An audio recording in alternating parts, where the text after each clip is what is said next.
200 years, America has carried on the greatest experiment in self-government in the history of the world. And that's not hyperbole, that's a fact. We're the people. The people vote and choose their own leaders, and they do it peacefully. And we're in a democracy. The will of the people always prevails. Yesterday, I spoke with President-elect Trump to congratulate him on his victory.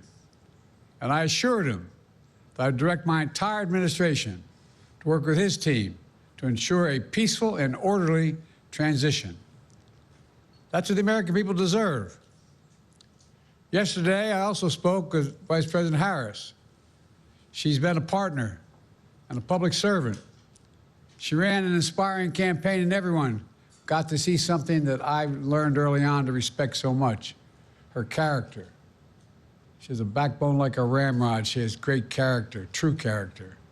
She gave her whole heart and effort, and she and her entire team should be proud of the campaign they ran. You know, the struggle for the soul of America, since our very founding, has always been an ongoing debate and still vital today. I know for some people, it's a time for victory, to state the obvious. For others, it's a time of loss. Campaigns are contests of competing visions. The country chooses one or the other. We accept the choice the country made. I've said many times, you can't love your country only when you win. You can't love your neighbor only when you agree.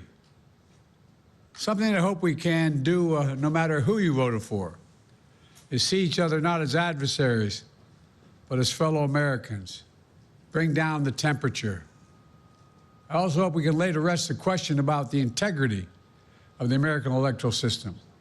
It is honest, it is fair, and it is transparent. And it can be trusted, win or lose. I also hope we can restore the respect for all our election workers who busted their necks and took risks at the outset. We should thank them. Thank them for staffing voting sites, counting the votes, protecting the very integrity of the election. Many of them are volunteers who do it simply out of love for their country. And as they did their duty as citizens, I will do my duty as president. I'll fulfill my oath, and I will honor the Constitution. On January 20th, we'll have a peaceful transfer of power here in America.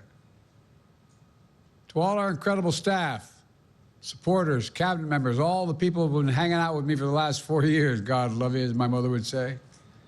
Thank you so much. You put so much into the past 4 years. I know it's a difficult time. You're hurting. I hear you and I see you. But don't forget all that we accomplished. It's been a historic presidency. Not because I'm president, because what we've done, what you've done. A presidency for all Americans. Much of the work we've done is already being felt by the American people, but the vast majority of it will not be felt over the next 10 years. We have legislation we passed that's just only now just really kicking in.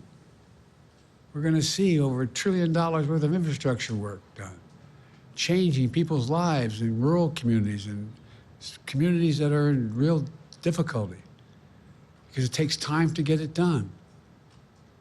And so much more. It's going to take time, but it's there.